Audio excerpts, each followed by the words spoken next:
Welcome along to the Newcastle 500. On this episode, we're saying goodbye to SEO, paid digital ads, and television advertising, throwing out our billboards and our radios and tearing up those contracts with marketing agencies. There's a whole new way to market. And what about that housing crisis, hey? Rental expenses getting out of hand? Feeling like you'll never be able to afford a house? Well, we have the solution for you if you stick around. This is HQLA episode 30. Incredible.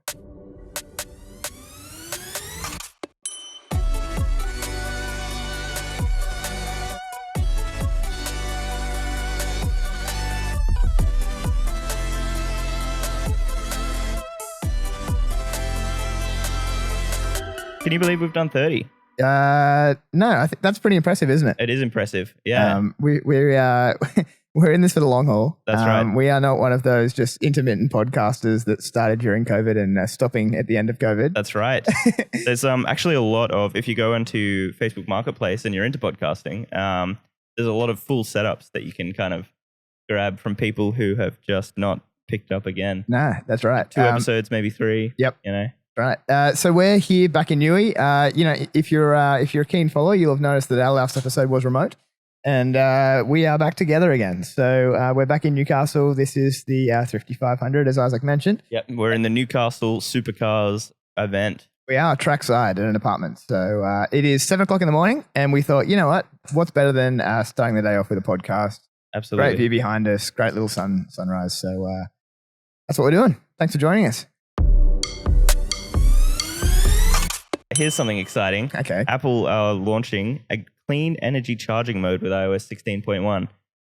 So that'll be interesting. So basically it means that you can charge your phone at off-peak times and it'll automatically charge your phone at off-peak times. Oh, so you just leave it plugged in and it decides overnight or something when the off-peak times are? Yeah, that's wow. right. Yeah. Interesting. So I feel like that could be a bit detrimental. That could be an issue if you just wanted it charged. If you really need it charged. Or if you're like a turn shift worker or something, can you like, it starts charging when you like go to wake up or something? Yeah. Like, could be some issues there, but I like the concept. Yeah, it's interesting, isn't it? Here we go. Matthew McConaughey is reportedly being paid $10 million a year to work at Salesforce under the title Creative Advisor and TV Pitchman. This is at the same time as Salesforce has cut back on 10% of its workforce, laying off roughly 7,350 employees. Jeez. So it really makes you wonder how many of them you could pay with 10 million. Sure. So if you look at Salesforce, roughly 40 to 60 people making $200,000 each, then that would be that $10 million expense. It actually equals it. So I mean, yeah, that would be that kind of level. So it also makes you wonder what he's doing. So well, who knows? All right. Just a marketing expense. Could be working for them, could be making them more than that, but I'm kind of doubting it. What's the return on that? Who knows? Yeah, who knows? He's the TV pitch man. What movie has he been in? He's been in a lot of movies. Like what? He's been in The Wolf of Wall Street. Really? Yeah. What character is he playing that? He plays a stockbroker at the start. Oh, that's him? Yeah. Oh, gotcha. Yeah. One of his biggest roles, I reckon, was Dallas Buyers Club. Okay, yeah. That was a pretty iconic one. Yep. Speaking of movies, go ahead. Cocaine Bear has been at the movies recently, so it's already had a box office of $54 million, which is above the budget of 30 to 35. Oh, so good. It's winning there. That's fantastic. Well done. It is pretty good. Yeah, I made it myself. So, yeah. What's it called? Cocaine Bear. Cocaine Bear. So it's about a bear that does a lot of cocaine. Oh, really? Another one of these true stories. Yeah, like it finds it in a cabin or whatever, and then it goes on this big rampage, and looks pretty hilarious. And the reason that I bring this up is because they had this really interesting marketing in Barangaroo. They had like paw prints that they'd done out of like powder. So they'd done like white powder spray painting sort of on the ground thing. That's cool. And it's already got an IMDb rating of 6.4 out of 10. So is that good? Critically acclaimed. No. Oh, really? Well, what's 6.4 out of 10 is? Yeah, but I don't know. I feel like I heard that IMDb ratings are like notoriously harsh. Is that not true? Yeah, I guess so. It's got 69% on Rotten Tomatoes as well. So that's a good, it means basically that the audience liked it more than the critics did. So, gotcha. Yeah. So here's something interesting. Llama by Meta. So this is a new AI language model specifically designed for research. So they're not competing fully on the same space as GPT and Bard, but it'll be interesting to see the similarities there. So apparently this model has been trained on 65 billion parameters. which if we compare to GPT-3, it isn't many, with GPT-3 on 175 billion. But it also looks like something they've put together quickly to try and compete with the other tech. So they're trying to come up from behind. So if they can move faster on it and they can make something better, it'll be really cool to see if they actually win. And a lot of people use Facebook and Instagram every day, as well as WhatsApp. So That's true. Yeah, it could be WhatsApp, something yeah. could be something worthwhile for them there with their existing customer base. So yep. So how do you take something that's as boring as a bank, and even more boring than that, a community mutual bank, Oh my and gosh. make it fun and exciting? Dress all the staff up as clowns. That's a good idea. But it's not quite as good as this idea. See, with that, okay, so how would you do that? But then you would make it in a way that you don't have to pay for advertising. How would I do it so that you don't have to pay for advertising?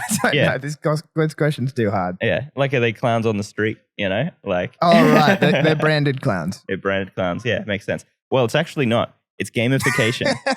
So Okay. this isn't even about a bank. It's about a community bank that has built a advertising platform to advertise fintechs. So this is really cool. So what do I mean? I'm talking about a game that is accessible on browser. It's playable without needing to sign up or log in. And it's called, do you have the Oh, do you yeah. have, do you have the internet? Yeah. have you got that on iPad? I'm aware of it.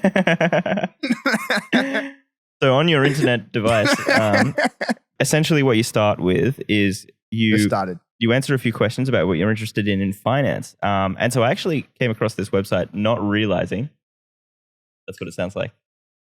Yeah, that's good. So you answer a few questions about what you're interested in finance, and you can answer from saving, budgeting, building credit, business, and smart spending. And then you can answer what topic or theme you're most interested in from that. So you can choose from environment, diversity, inclusion, family, giving back, and health and wellness. Oh, yeah. I've got this. I've got here. Yeah. Gotcha. So you choose from those. And so for me, what I chose was business and health and wellness. You can choose something else. If you're playing along at home, or you're playing along in the car. I choose to be financially free. There's no option. Okay. Like the fintechs aren't I gotta say incredible. things. They're not magical. Like, yeah. Giving back. That sounds wholesome. Yeah. What I chose was business and health and wellness.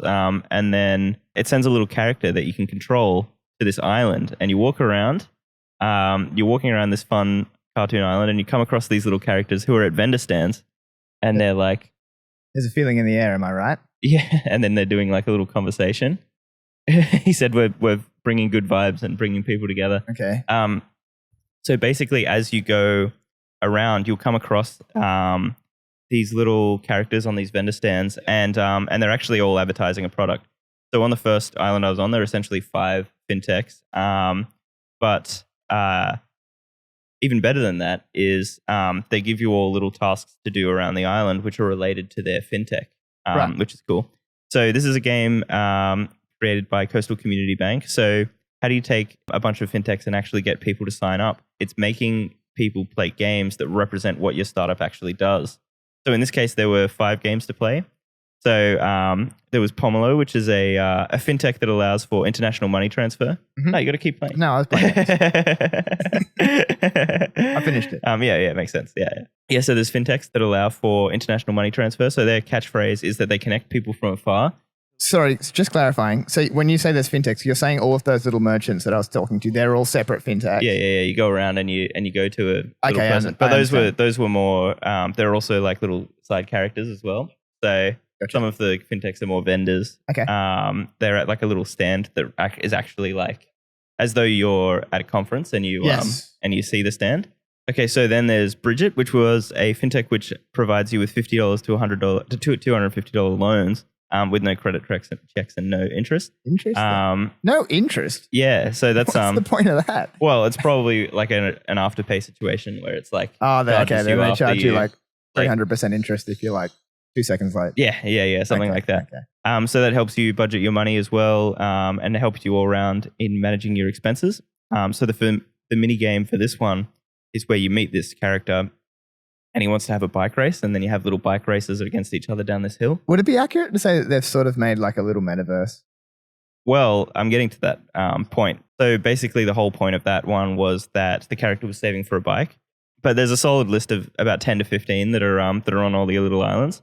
There was also Avon, which is a fintech that's built on the idea of financing home improvements. Yeah, cool. So for this game, you walk around the island and you meet people that have houses that are looking a little run down.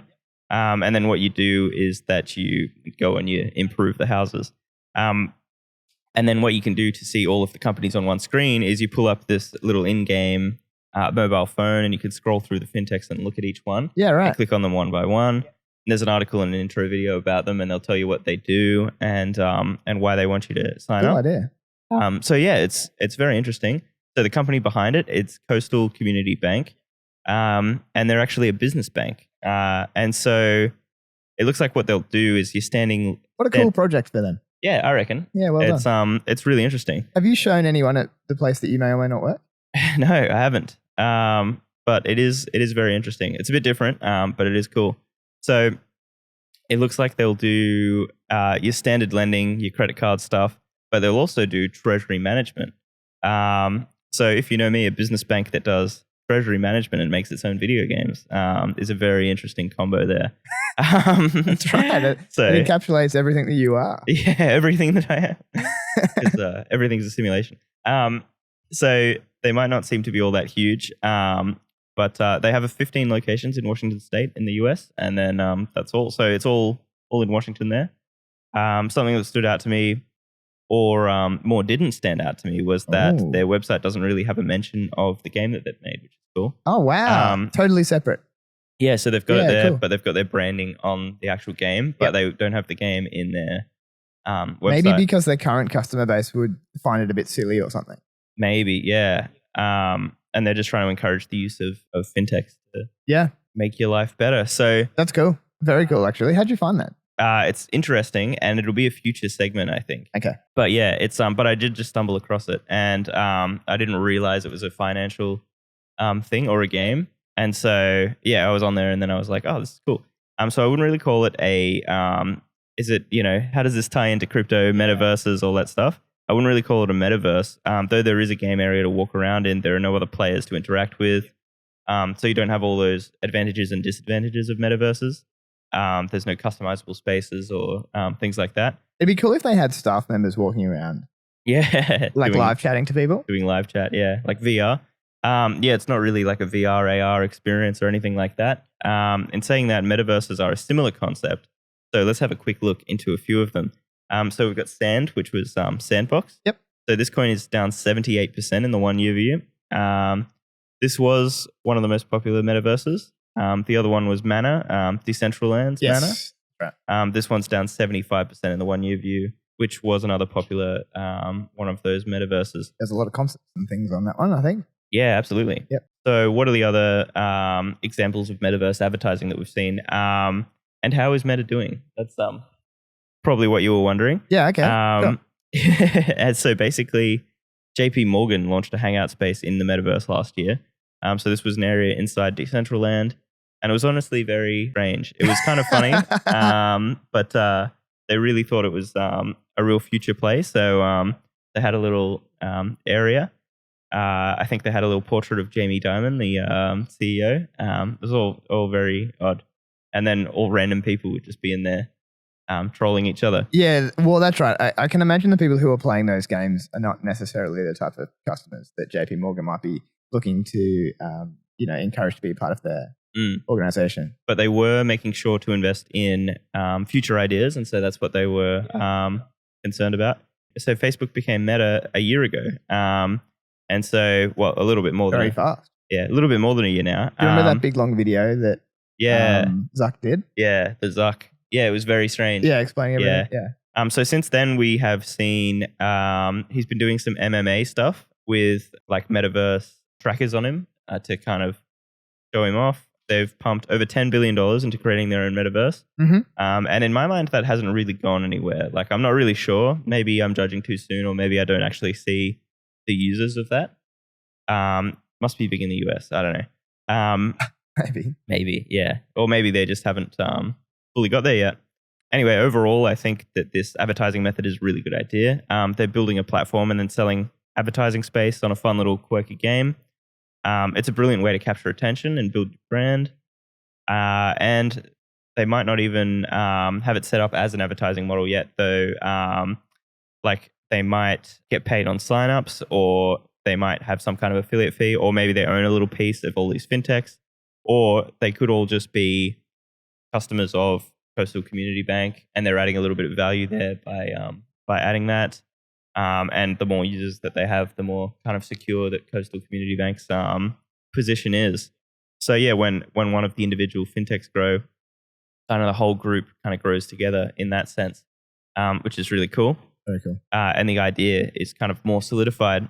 So in terms of marketing, is this the future? Will people be able to sell directly within games and explore products in little metaverse-like situations?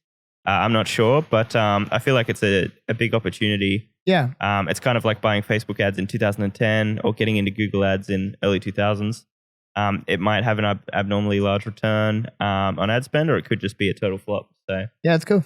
I like it. It shows a lot of innovation on behalf of the organization. I think that goes a long way to its member base, just seeing that they're willing to a reasonable extent invest in what appears to be the next era of technology. And so I think it's fantastic. I agree. Yeah, it's really cool. Yeah, absolutely. So last week, episode 29, our first ever remote episode, we talked about Hermes. We talked about large luxury fashion brands throughout the world. We realized that there's sort of about 5 or 6 that control the whole market. And one of the more long-standing, editions of those is Hermes. Now, interestingly enough, Hermes has there's an interesting case that just finalized between when we recorded the last episode and me speaking now, and it's in regards to NFTs, and it relates to Hermes. Are you aware of this at all? No, I'm not sure. Okay, fantastic. It's worth being aware of. This is what's called a precedent case. So it's based in the US, and it basically has set what you could potentially consider to be new law, judge-made law, in relation to NFTs in America. Interesting. So for those, just very briefly, in regards to law, in common law countries, which is countries such as the US and Australia and the UK and others, law is made in 2 ways. Do you know what those 2 ways are? Legislative and common law court cases. Yeah, that's right. So case law, that's right. So judges make them and legislatures make it. And so the courts can make it much faster. It doesn't have to go through Parliament and through the bill process. And so this is an example of that. So this is how the law can change and adapt with societal expectations and changes.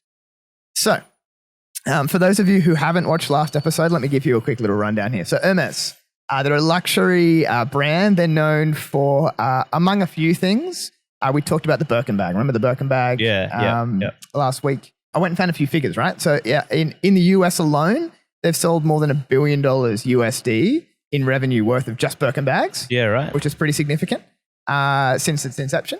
And they regularly sell, for those who weren't watching last week, for somewhere around $10,000 to $15,000 US dollars, generally speaking, although there's some outliers in that regard. And very much so the bags, and these are important topics when we get to the case in a second. The bags are very much ingrained in culture, right? And they very much represent wealth and exclusivity, right? Absolutely.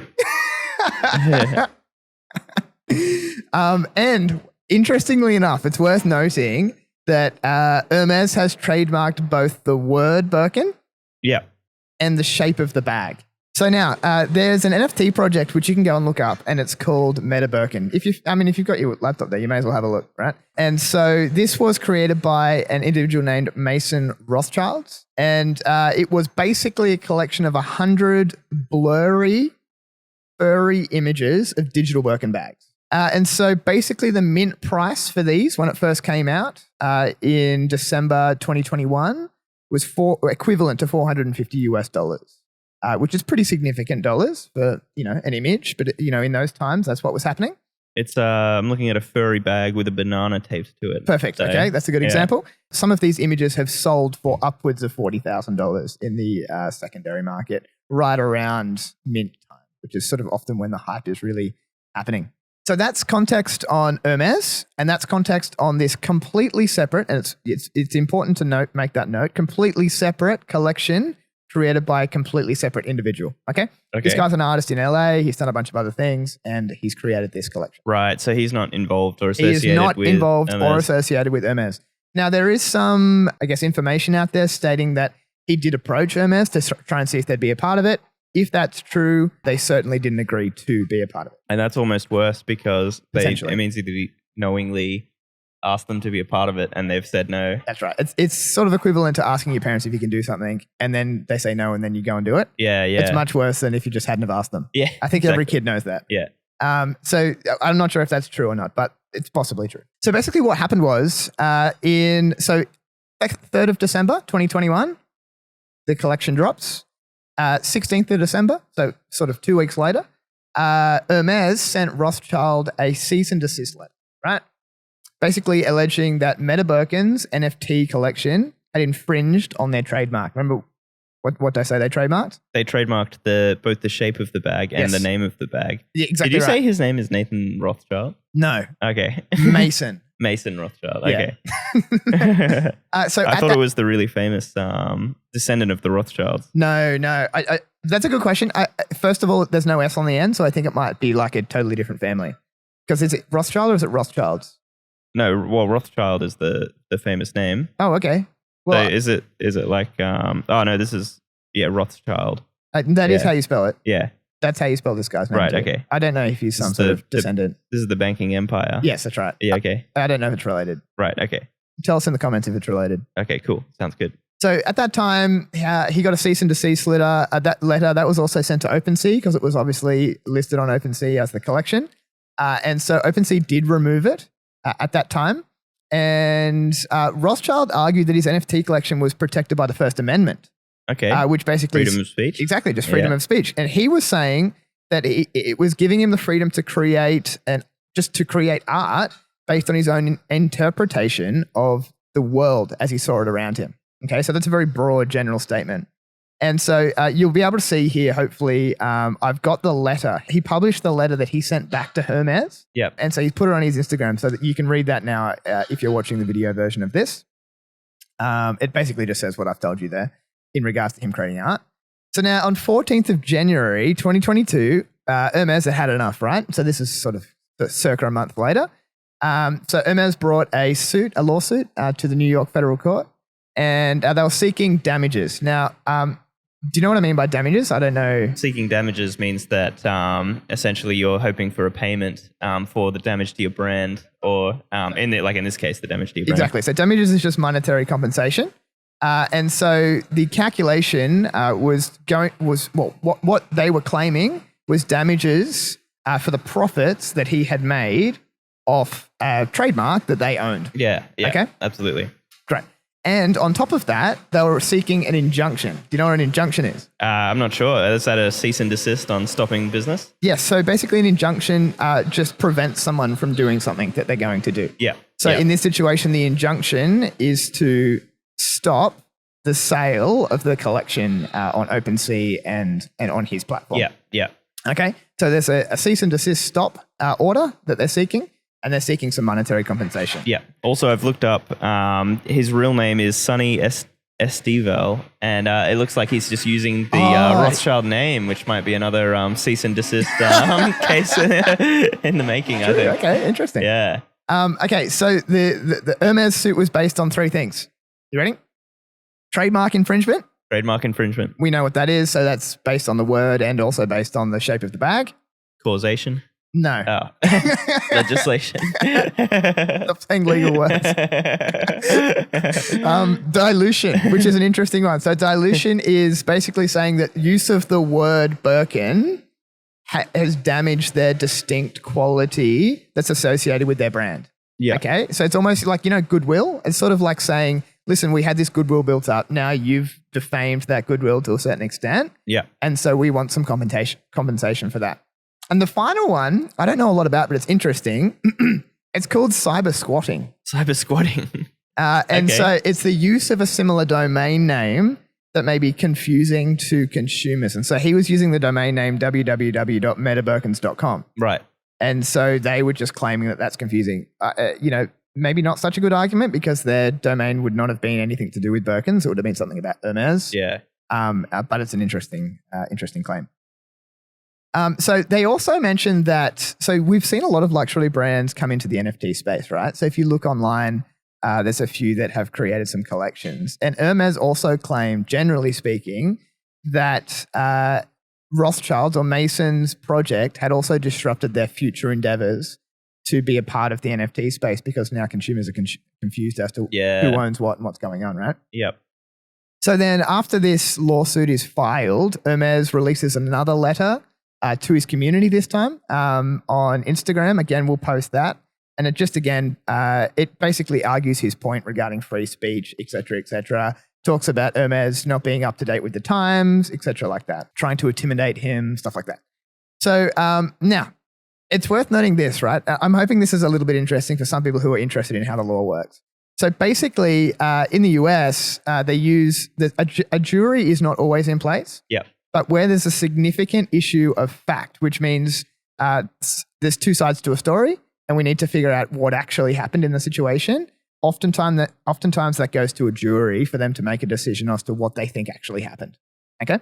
So in this situation, basically, there was so many issues of fact in regards to what was his intentions, who said what to who about how much he was going to sell stuff for, and et cetera, that the judge who originally saw this case decided that he couldn't decide those issues of fact. Yep. And so he sent it to a jury. Now, the issue with sending a case to a jury is that they don't write a judgment when they make their decision. Yeah. So right? Does that mean that it's harder to put the common law case into writing? Or? Well, yes, it's harder to understand what their reasoning was as to why someone won or lost a case, right? Because they don't publish it. And in Australia particularly, you're actually not allowed to know any reasoning as to why they made their decision. Okay, interesting. So that would be difficult to ratify then.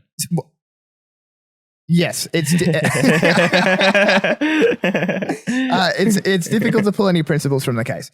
So basically what we've got here instead is the judge's summary judgment. So just before it went to the jury, both parties asked the judge to look at the case, just paraphrasing here, to see whether he could summarily, which means just as a single judge, make a decision and make a determination.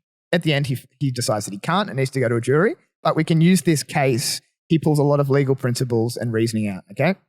And I honestly think it's going to be really interesting. It's not very long at all. I've summarized it quite well, I think. Okay, so basically both parties wanted this summary judgment, and so it doesn't always have to happen, but they both raised a motion for a summary judgment. And so there's two tests, okay? Law often works like this. The tests are based on previous cases. So the first test is called the Rogers and Grimaldi test, okay? All right. And so this is a test used for any piece of material that is determined as an artistic work. So if you can first determine that it's artistic in nature, intentionally artistic, et cetera, then it can fall into this test to see whether it's infringed on someone's intellectual property. Now, if it's determined as a commercial product, for example, then it falls into a second test. And that test is Gruner and Jar. Okay? Okay. So you have to figure names? These are case names. Yeah, case names, yeah. In the same way that the name of this case is Rothschilds and Hermes. Yeah. Okay, so there would be a principle coming from this case. So first of all, we need to figure out which one it goes into. So now, a few interesting other points on this is that I think this is really interesting. So when Rothschilds released the collection, he retained ownership of the smart contract. Okay. So what that meant, and I don't know the technical details here, but what that essentially meant was that when people were looking at it on the website or on OpenSea, well, probably on his website when it was minting, all they could see was a white sheet over what appeared to be a bag, but they couldn't see the specific bag because, as with a lot of these mints, you can't choose which one you get. It's a bit of a gamble, yeah, right? Because some of them have bananas, some of them have whatever, right? Yeah. And then they've all got different rarity and stuff. Exactly. And so then when you have minted, then he, on the back end, as I would call it, swaps the image. like manually swaps the image to an actual image of whatever Birkin bag you get. Yeah, yeah. Which is just an interesting point. I didn't realize that was possible. Essentially what that means is he still retains the power to do that in the future, which is very strange. Yeah, yeah, right. It almost makes it seem like quite a facade. But anyway, so total sales for him, for his collections, were just over $1 million USD. And he retained, remember creator royalties? Yeah, yeah. Remember what that is? Yes. So basically when it on sells in the secondary markets, he still retains, in this situation, 7.5% of any of those future sales. Yeah, that makes sense. Yeah. Okay. So that's just a little bit more background on his particular collection. So the court looks at the characteristics of artistic expression. Okay, so remember we said if it's artistic, it goes into the Rogers case. If it is commercial, it goes into the Gruner case. Okay. So the Rogers case originally came from a movie. You can look it up. It's called Ginger and Fred. It's a 1986 movie that came out that had infringed on some intellectual property, and it was deemed to be artistic expression. And so there was a bunch of principles that were put in place to determine whether or not that was actually infringed on someone's intellectual property. The question is, if the primary purpose of the creation of whatever the content is or the material is commercial, then as I said, it falls into the Gruner case. And so that particular case just involves, it's very simple. It just involves assessing whether the defendant's conduct confuses customers as to the source of the product.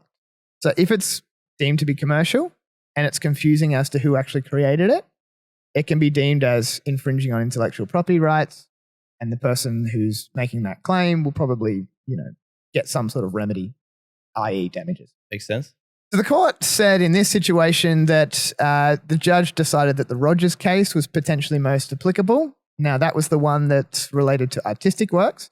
Now, you have to look at everything here through this lens. What we're deciding here is not related to this collection necessarily. What we're deciding in this situation is, are NFTs art or a commercial product? Of course. And this is significant. And so basically the Rogers test, the judge said the Rogers test applies as the primary purpose was made for artistic purposes, and it didn't necessarily mislead consumers as to its affiliation with Hermes. Okay? And so in that situation, it's most likely that it will be protected by the First Amendment. And so the judge it is artistic. Well, wait. Interesting. So there's a really interesting quote here. So it says this, ready? First Amendment protects right to speak against a trademark holder. So in that situation, he's basically trying to make a point in making them furry. He's trying to say that making them fluffy bags, he's trying to say like the use of natural materials, like i.e. like animal skin is bad. So he's trying to make like an artistic point on that, right? Yeah, right. So it says the First Amendment protects the right to speak out against a mark holder, but it doesn't permit a suggestion that the mark holder is the one speaking. Wow. Very interesting phrase. Basically means you can't pretend that the company that you're creating the art to sort of look like is actually behind it, right? Okay. So they considered that the Rogers test could apply because it constituted a form of artistic expression and it didn't primarily mislead the consumers potentially. There was a bunch of evidence from interviews from Rothschild showing that he really did have an intention to make that sort of statement about natural products and natural materials. However, Hermes presented a bunch of evidence of communication that demonstrated Rothschild's ulterior intention to simply just make big money from the project. And so the court found that while making money was a motive, it may not necessarily have amounted to the primary motive, which was the key here. And so, for example, the court said that the court wouldn't necessarily strip an artist of its First Amendment rights just because it was seeking, some monetary value from what it made. The movie, for example, sold in the box office, but it was still an artistic creation, right? Yeah, okay. So the primary motivator wasn't to make money. Correct. But there was some money made. Yes, that's right. And that's reasonable. And so you just can happen to make money from art without having a commercial purpose. Correct. One interesting quote from the court says, the court should not expect the First Amendment applies only to works of starving artists whose soul's mission is to share their artistic vision with the world. Interesting. Okay, so they don't have to be starving. So correct. They can be very rich artists. Yeah, you could read it as that. So basically at the end of this, the court says, well, okay, there's contradicting evidence here that points to a potential issue of fact. So we're trying to decide on what his actual intention motive was. Therefore, this is potentially more relevant for a jury. Now, the second question here is, okay, so if we do assume that the Rogers test applies as artistic expression, is it actually protected by First Amendment rights? So what is the result of this Rogers test? Now, the court in Rogers stated this. In certain instances, the public's interest in avoiding competitive exploitation or consumer confusion outweighs First Amendment concerns. So basically what that means is the public's interest in ensuring that they're not confused is potentially more important than the artist's right to the freedom of speech, right? Yeah, absolutely. So it said, okay, there's two things to consider as to whether the Rogers test is approved. The first one is the artistic relevance. So is use of the trademark artistically relevant to the underlying work? Did it need to be used? Did the trademark need to be used to make whatever artistic expression was made? So it's a really easy test. It basically is satisfied unless the mark has no artistic relevance whatsoever. In this situation, you'd say, yeah, it does have some relevance because he's trying to make a point about Hermes. So he needs to use some things that obviously show Hermes. So, okay. Although to a certain extent, it's a question of fact. And so maybe, again, not relevant for a summary judgment. The second question in the Rogers test is it explicitly misleading? Okay, so the trademark must use explicitly misleading language or, connote something that is explicitly misleading to the public as to who created the work. And basically, that's satisfied if it convinces the public that it was authorized by Hermes. Now, there's a case that answers this question. It's called Polaroid. It's from 1961. It was two companies. One of them had they called their company Polaroid. The other one called it Polarad. And there was a claim as to whether or not that confused the public. And there was a bunch of factors to be considered. Some of them are the sophistication of the relevant consumers, quality of the mark, etc. Basically, the parties didn't agree on all of these factors as to whether or not it was misleading. And once again, it was a genuine issue of fact. And as I said, that's better decided by a jury. So basically the judge puts his hands up and he goes, listen, there's all of these issues that are issues of fact of what actually happened, who had what intention. But he's really nicely outlined all of the tests. And he said, he's basically outlined how he thinks it should be decided. Now, so then it goes to trial, right? Goes to trial 14th of February, 2023. That's very recently. That's less than a month ago. Yeah. Right? And so the jury found, this is interesting, right? Remember what the judge said. The judge said it was artistic expression, most likely protected by the First Amendment rights, etc. Yeah. Jury found Rothschild's primary motive was commercial. Okay, yeah. So he was trying to make money. Indicating that the resulting NFTs were more similar to a consumer product than art. And it was therefore subject to the stricter Gruner test, which simply requires customer confusion as to the source of the work. That's it. Wow, okay. The jury found that consumers were or would have been sufficiently confused as to the source of the work, and therefore the court awarded Hermes over $100,000 in damages, which is small considering the fact that, we said that I think he did more than $1 million in revenue, but that's certainly still a very good indication. So what does that mean for the future?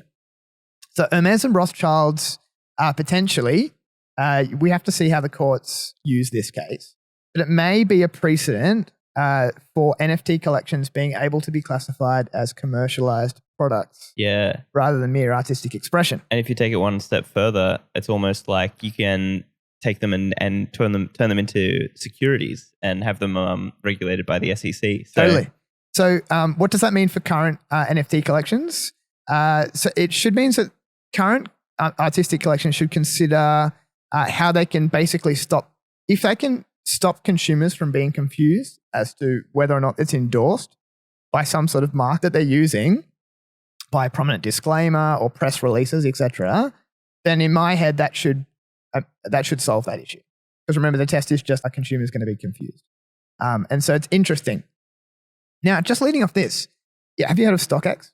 Yes. Okay, yeah. so you know what it does? Yeah, so essentially you can buy sneakers and Rolexes and things like that, and basically it's like a little stock market. So they have a price tracker on them. Yes. They've got the bid-ask price, and essentially it'll show price tracking over time as though you're looking at a stock. Correct. So that's right. So let's focus on the sneaker element of it for a moment here. Now, have you heard of their Vault project? I haven't, no.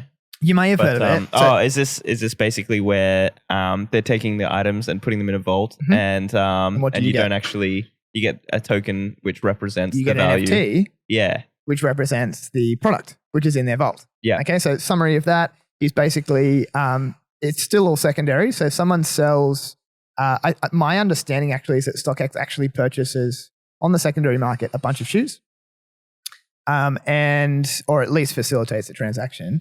And turns them into NFTs, so takes photos, blah, blah, blah, lists them as whatever they are, puts photos up, and people can purchase them. I could purchase one, for example, usually large amounts of money, maybe $500. It sits in the vault. The benefit of that is it makes it highly liquid, easy to transfer. I can then sell it and invest in shoes without having to worry about shipping and getting damaged and storage and all that stuff, right? So hopefully people understand what's going on there. So, you can call these twin NFTs. It means that you're buying an NFT that's related to a twin physical product. Okay. And so there is just one more case, and I'm not going to dive into it in the same detail, but there's one more case which is currently still underway, and it's Nike versus StockX. Oh, interesting. Yes. Okay. Also worth noting, in America, you say versus, in Australia, you say and for civil cases. Okay. There you go. So basically, have you heard of Dolce and Gabbana? Yeah. So Dolce and Gabbana were one of the first people to do, or one of the first organizations to do these twin NFTs. So they sold 9 twin NFTs linked to physical dresses, and they totaled, so 9, right? Yeah. And they totaled $6 million okay. USD in revenue from these. So for example, the highest priced dress, I think it had 7 blue sapphires and like 140 diamonds, and it sold for like more than $1 million USD. And it provided those customers with like some specific invitations to upcoming events, et cetera, et cetera. Okay. And so basically, for those of you who aren't aware, just very briefly, I'll just do Nike. So Nike was founded in 1964. What was it originally called?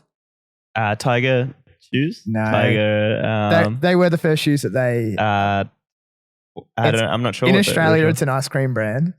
Blue Ribbon Sports. Oh, Blue Ribbon. That's right. Yeah. I did read the book, but I forgot. Great book. So they changed their name in 1971 to Nike, and obviously they supply shoes and apparel, et cetera, et cetera. So worth noting, iconically known for their swoosh. Do you remember how the swoosh was created? I believe some kind of art student project. Yes. And they wanted something that was looking like they were moving forward. Yes. And sporty and... Great. Yeah. I'll come in from here. So lady named Caroline Davidson is the person you're referring to. Yes, she was, my understanding, she was either a very recent art student who'd started working or was still studying. And so she charged $35 to create the design. Now, this is very contentious, but what's the value of the current Nike logo? Well, I have some valuations that I've seen online, anywhere from 15 to 30 billion US dollars, the value of the Nike swoosh. Yeah. That's pretty insane. Yeah, they absolutely. Paid $35 for it. Yeah, but also it's like you're paying for something which had no value at the time. No, totally. And totally. It was just a made up, and like it's, it's a pen stroke, Totally. So StockX, very briefly, founded in 2015, online marketplace for buying and selling rare sneakers and other items. Generally, buyers bid on the items, and once the auction is complete, StockX will take the item, which is where they really come into their own, verify it, and then send it out to the purchaser. Now, that's good for Rolexes, for example. Yes. Because there are a lot of fakes, and people that they're not in the market, don't really know what's fake and what's real. So, no, totally. Yeah. So now, in this particular situation, we're talking about their Vault NFT program. We've covered that already as to what it is. And so basically in February 2022, so we're talking a year ago, Nike filed a trademark infringement claim on StockX. Okay. The claim had 2 elements. The first one, that use of Nike's sneaker design without permission confused consumers as to the source. Okay. And so that's the actual pictured design of the shoe. Second one is infringement and dilution, which we talked about, of Nike's swoosh logo, causing consumers to believe that the NFTs were authorized by Nike. Okay. So swoosh logo, dilution, and then actual sneaker design. Now, this has not been to court as per se yet. It's just started. It started a year ago, and it's been through a bunch of mediation, arbitration, negotiation, etc. It's been through a couple of court hearings, is my understanding, but it hasn't been to trial yet. So the really interesting thing is we don't have an outcome from this case, and it may be impacted by the recent case of Hermes and Rothschild. Now, just very, very, very briefly, I'm almost finished here. StockX claimed a defense which is called nominal fair use. Okay, so basically what that means is they raised a defense which in regards to the infringement of the copyright. And this particular defense allows trademark use where it was necessary, no more of it was used than necessary, and where StockX accurately portrayed its relationship with Nike. Now, this is relevant in situations where, and this is going to become very obvious, where you're listing like items for sale on your website, and you obviously have to use a picture of the item. You have to use a description of the item to actually sell the product. Yeah. It's called nominal fair use. Yeah. Okay. And so, as I said, there's three elements: necessary amount of use, and the relationship. Okay. So in this situation, obviously the NFTs correspond with specific pairs of shoes. It was not the NFTs themselves. This is the key. The NFTs themselves, this is their argument, was not the product. The NFT simply represented the product. Okay? And so therefore, StockX argued that use of the Swish logo in the image was absolutely necessary to depict the shoes. Right? Makes sense. In regards to the amount of use, the Nike logo was only displayed on the shoes themselves. And so it appears relatively reasonable. Now, in regards to the relationship, StockX argues that it had a disclaimer, that it disclaimed any association with Nike, but Nike argued that it wasn't enough. Now, there's another defense, and this is kind of interesting, right? The second defense, and this is my very last point, it's for anyone who's been watching this, this is an undercover cop. They drive Chrysler 300C SRTs, and they're one of the best-selling cars out there. Yeah, and he keeps rolling around. And he keeps running around this. We're on a racetrack. We're on the racetrack. Catch that up. And so he's just having a good time. I mean, all power to him. I'd be doing the same, to be honest. Yeah, he's having fun. Okay, so one more thing here. You ready? Continuous. Sorry, there's a lot. There's a lot That's going all right. on. Now It's all part of the. It's a feature. That's right. That's right. Okay, so the second one is first sale doctrine. Okay, so it allows the buying. It allows sellers the ability to sell shoes that bear trademarks after the trademark holder has sold those items. So, if you're selling an item in a secondary market, or if you've purchased them wholesale and you're selling them sort of on the primary market, it allows sellers to do that. But this principle or this defense is limited where the resale is likely to confuse customers. Okay. As to whether or not the actual company is behind the sale of it. StockX asserts that the transactions, of this Vault project are no different than any other marketplace that includes images and a description of the goods, right? But this is the key here. Nike argues that the NFTs are distinct products in themselves. And the reason for that is price disparity.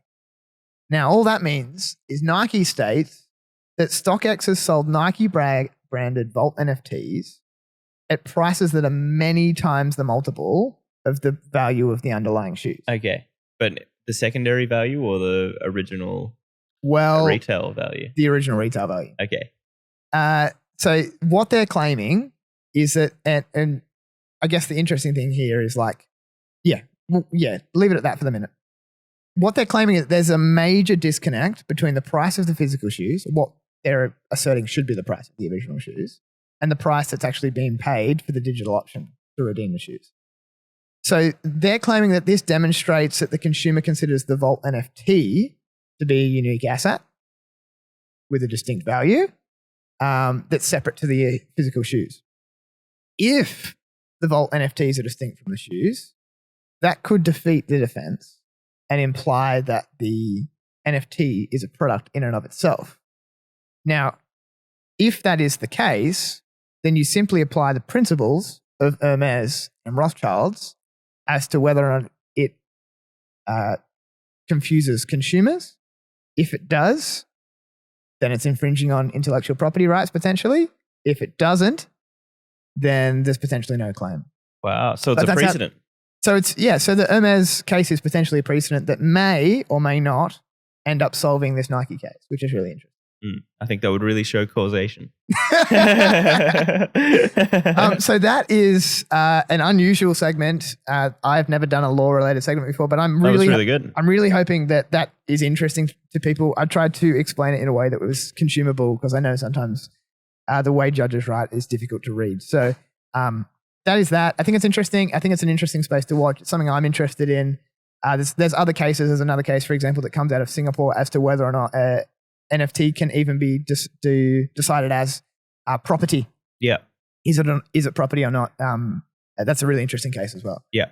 So thank you very much for listening. That is my segment. It was a really interesting breakdown of the way that NFTs and the law will intersect. And I think we're going to see even more of that through time, especially with projects like we've previously done another block. Yes. That's right. There's a lot of questions there. Like, not making any statements, but you're listing an item for sale as a unique product, and it may or may not have art, or it may have the name of a song. Is that song copyright? Is the name of that song copyright? Is that infringing on the copyright by selling it as a unique product? I don't know. We know that they've had a lot of problems with negotiating with OpenSea just because they don't want to copyright infringe. And then, allow copyright infringement on their platform, everything like that. This is the nature of new technology and the law this is the tension that's required to really sort of govern new technology. Absolutely. So, it's great. I think it's really cool. I agree. So we're solving the housing crisis here on HQLA. I'm going to be talking about a technology that I think is really cool. This is going to be a guessing game, so don't look at my screen. Not looking. So I think this is a really interesting, exciting opportunity. I think it was exciting 7 to 10 years ago, and I think the hype around it has actually really died down in the amount of people that are talking about it. But I actually think it shouldn't have, and I think that the technology has actually continued to develop since that time because it's actually really cool. It's not VCR. Are we talking about David Bonzo's favorite thing? Well, at the moment, there's a bit of a rental crisis, right? Around Sydney. You didn't answer my question. We are, but I don't want to. You don't guess yet, all right? Don't guess yet. Okay, so at the moment, that's not a reference that you can look up, by the way. That was one of our teachers. At the moment, there's a bit of a rental crisis. So particularly around Sydney. With multiple areas that have massive rents. So the average Sydney rent as of March 2023. Yep. Guess the weekly figure. Okay. All right. I got this. Sydney average weekly rent is going to be $650. Oh, very good guess. So the number that I pulled, and that actually might be correct by now, but the number that I pulled was from early March, $630 a week. Oh, okay, great. I honestly didn't read or anything. Very bang on. So in 1955, a house in Box Hill in Sydney was... Box Hill, that's where I live. There you go. I do. Well, this is in Sydney. But in Melbourne. So a house in Box Hill was $7,000 in... and in A house? Yeah. Wait, what year? In 1955. Oh, okay. You're missing half the story here. Mate. In 1970, the median house price was $28,000 in Sydney. Today, the median house price in Sydney in total is $1.4 million. Wow. With the median unit price at $748K. Crazy. So what am I talking about here? I'm talking about a technology that has helped create both cannelloni and rocket parts. You have to guess. 3D printing. That's right. That was your one. So I wrote here that was your one last chance to guess before I give it away. I like that you wrote that. But obviously, you could have guessed at any point there. Thank you. So what am I talking about? I'm actually talking about 3D printed houses. Okay. This is really interesting. So one of the most expensive parts about building a house is Building it. Is building it. Yeah. One of the most expensive parts about building a house is labor. Is the house itself. Yeah, the house. Yeah. And all of the things are associated with building it. Well, actually, so what I was going to say was labor. Yes, and I would argue that the majority of the cost actually comes down to that labor and materials. Okay. So sure, the land's worth something there, but Yes. it definitely depends on the area. Sometimes the land's worth the majority. Usually the land's worth a small. Yep. No, I get piece your of it. point here. Yep. Overall, I think this method could save a lot on the labor and the materials. Okay.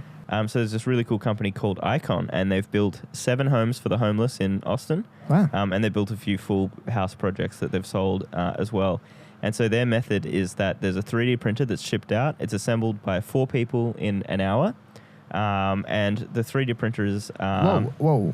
So, hang on. Oh, okay. So they assemble the 3D printer. They ship it to the site. Yeah. 4 people assemble The 3D printer, not the 3D house. printer. Yeah. Yeah. They have it 4 hours. They assemble it in 1 hour. 1 hour. Sorry. Yeah. 4 people, 1 hour. And then what the 3D printer is essentially this structure that operates like a bit of a crane in a container yard. Okay. So picture 4 pillars with a central piece that can move on an X and Y axis anywhere within those 4 pillars. So they would set up those 4 pillars on the 4 corners of the concrete slab that's been laid. And well, I'm just visualizing just literally a large 3D printer. Like I've seen the small ones. yeah, It's just a big version of that, isn't it? exactly. Yeah, And it just moves around. Yeah. for sure. I've got you. So basically, it's placed on the 4 corners, Interesting. and the central piece can be moved around anywhere over that slab. And so the central piece is connected to a tube, and out of the tube comes concrete. Really? And so so it's this. This is interesting. So each of the companies that is doing this is layering out. So like they own. Has They all someone have, painted this idea? well, they all have, all the companies that are in the space have a unique material which they've yep. generated themselves. Okay. So I'll go into a few of the materials later. But this concrete is laid out according to the design that's in the computer of the printer. Yep. And so the first layer is about 10 centimeters high, and the printer moves around the job site doing that first layer. All the walls and things like that. Yeah, so it's got all those that layout in mind, and then it starts coming back and spitting out the next layer of concrete on top of that, until obviously it's done. And Yes. this saves a lot of labor because one person can supervise the process, make sure that it's working properly, stop it if it needs to be stopped. A project manager role than it is of a traditional construction role, because he has to highly go and skilled though. exactly. So one highly skilled person versus maybe a large number of lesser skilled people. That's right. And so he has to go and make sure that it's working, know exactly how the printer works, know how the hardware and the software works to try and correct issues on the go. But at the same time, that can be better than 50 people that are all on the site at the same time. It sounds fantastic.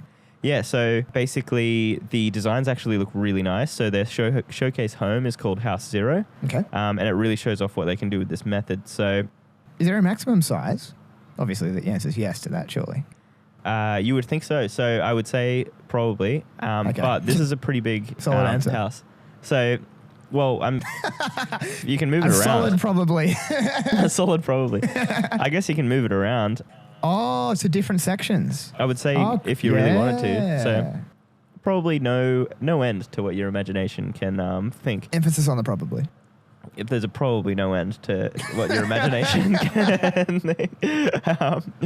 So one thing that took me by surprise is Yes. it's not 100% 3D printed. So I kind of my original reservation was that it has to all be made with the 3D printer because it's 3D printed. And then I thought about that and I'm like, wait, that's kind of a dumb thought because thank you. Because why wouldn't you take the best of what 3D printing can do and combine it with the best of what current houses today are doing? Okay. Explain. So you take the low cost and the efficiency, and you mix that with the great design work and other pieces of materials that look great. So I have a couple of images of House Zero here. So I'll show you the. Oh, wow. I was not expecting this. So this is basically this is the exterior. So I was expecting something like Roblox style. Yeah, so or like they've made Minecraft or something. they've essentially made a series of, so there's a straight wall through the middle. There's a series of curved walls. If you're watching this at home, you know, Isaac's explaining some of the images here if you're just listening to it. That's right. So basically, each of these is a glass panel between these three concrete pillar areas. These are the three concrete pillar areas, and it makes up this great living space. Wow. So in this far end, there's a study little nook. What an incredible In house. this one, there's a hanging out living area. And this next one, there's a dining one. Over here, there's like the kitchen, and it's all this wood paneling that they've mixed with the 3D printed concrete. Yes. And as you can see, the layers actually do look quite nice. Oh, it looks amazing. Yeah. And then on the other side, you've got bedrooms and a whole other use of mixed spaces. Oh, look at the texture that the 3D printing makes. Exactly. So it's this really interesting concrete texture. And basically, so what they've done In what country do they do this? Well, this is in the US. In the US. Right. And so they're operating in Austin at the moment. And so they made 7 much smaller designs for homeless people, which are all in that kind of style. Yes. In and that style? Yeah. And they've... oh, my gosh. And then they've made 4 of those houses that are sold originally. So what you'll see is that they've used really good looking pieces of wood in the interior. Yep. And they actually have a lot of the walls in the bedroom areas that are kind of covered by wooden cabinetry. Yep. So it's not all exposed, that texture. You'd get a bit over it. Yeah. And there are a lot of large glass windows. And so what it really looks like is kind of 30% of the bedrooms sort of area are in that texture. And as well as that, they were saying, well, you can cover it up with plaster as well. It's just like the structure of the house. It's just the framing. You could think of it as the framing of the house. Exactly, because not everyone has exposed brick in their house. Like, not everyone wants that. No, but some people do.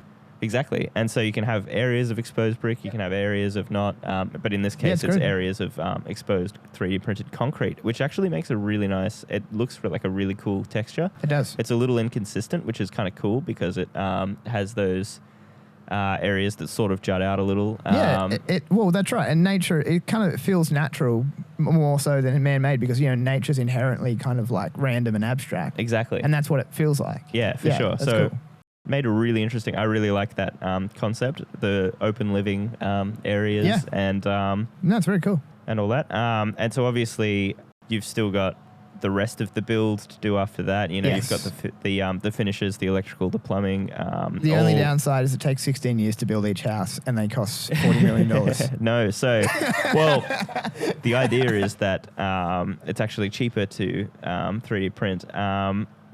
So another company that's doing this is in Germany. They're called Peri. Cool. And so they recently had its first 3D printed home that passed all the building code regulations there. Yep.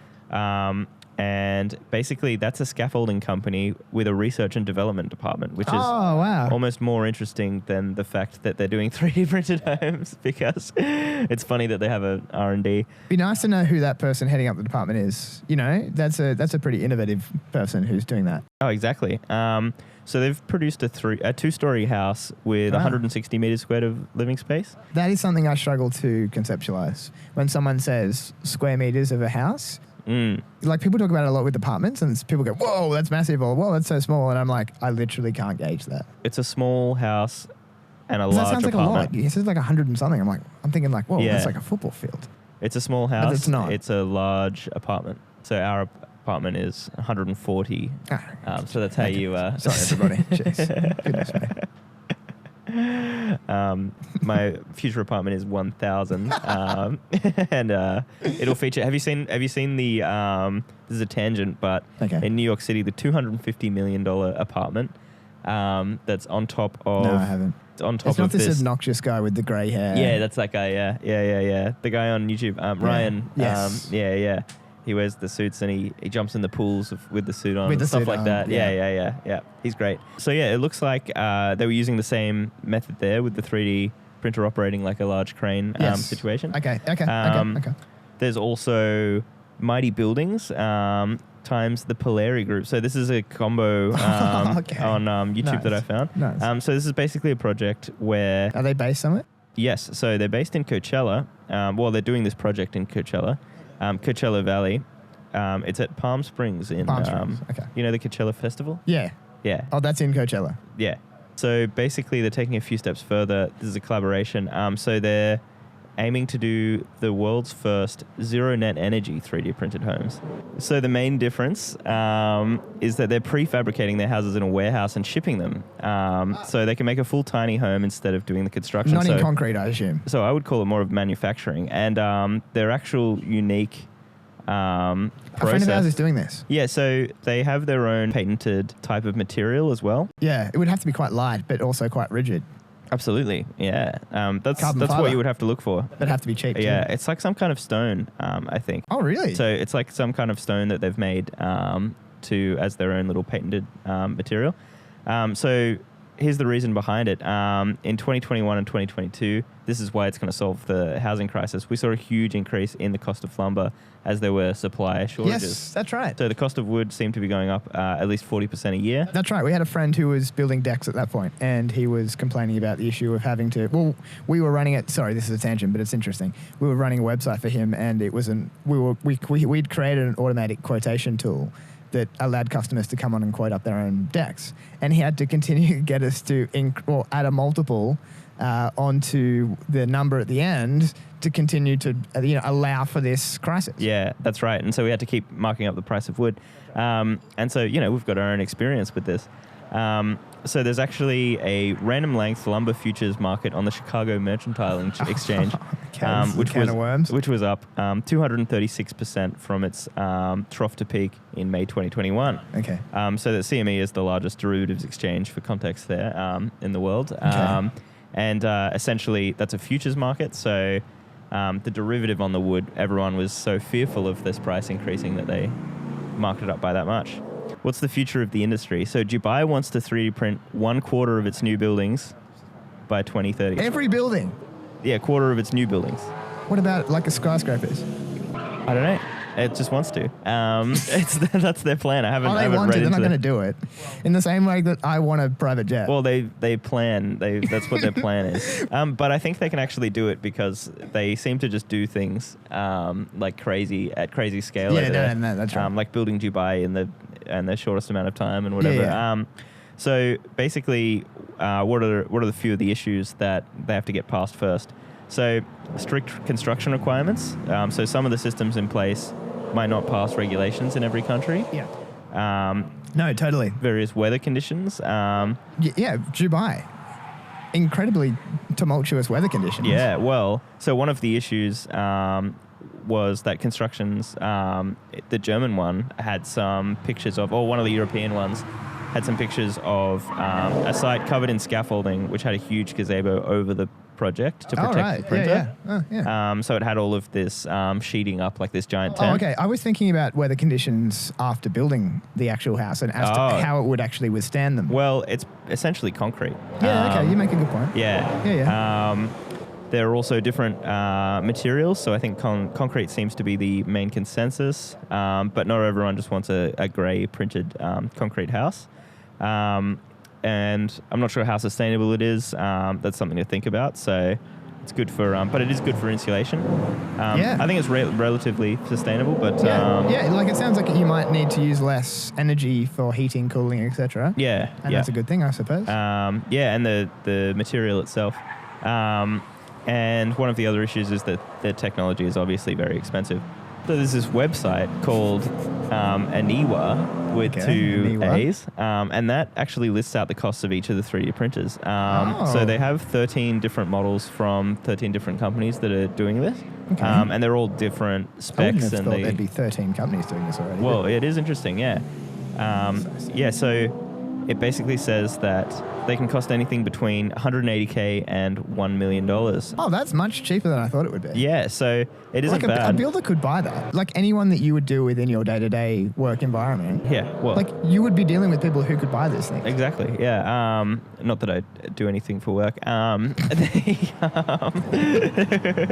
podcaster. That's my career. So I'm dealing with you every day, so yeah. I could deal with someone that can afford it, yeah. So like in this case, you need the 3D printer and you need the truck to get it there, and you need the materials and everything. But still, it's definitely, it could be an overall net benefit. Okay. So in saying all of that, this method of construction could bring down the construction cost by 20 to 40%.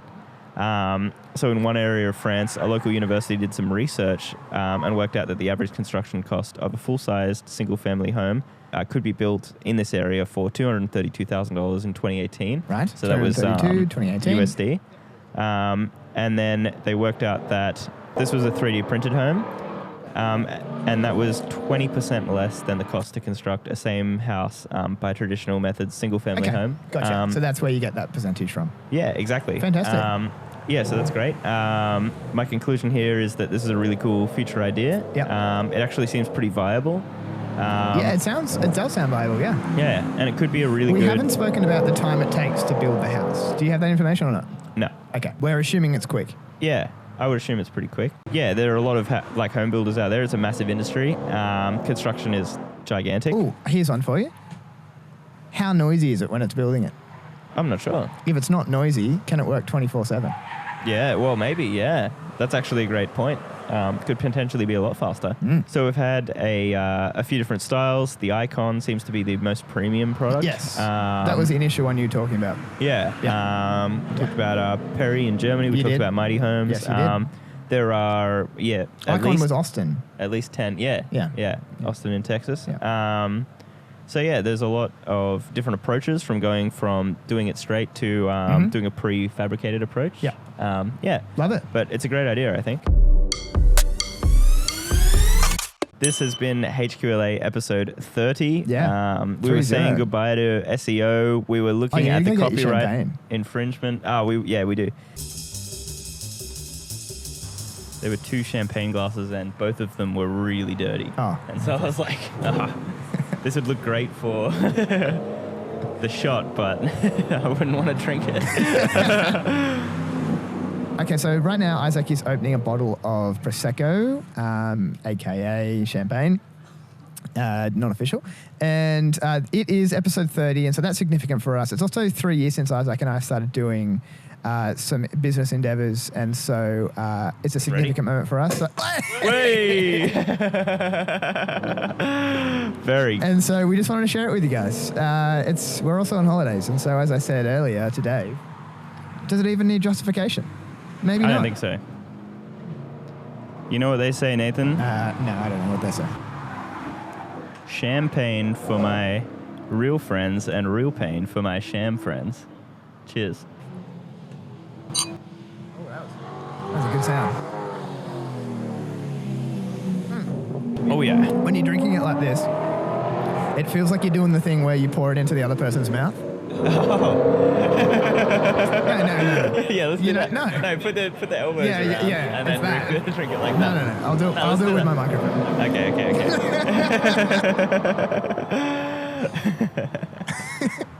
That's it. I feel like we're just going to drink this now. So it's been episode 30. We have said goodbye to intellectual property. No. We've said goodbye to Isaac homes. obviously wasn't listening. Said goodbye to advertising. We're living the nomad lifestyle at the moment. No things, no concepts. Thank you for joining us. Until next time.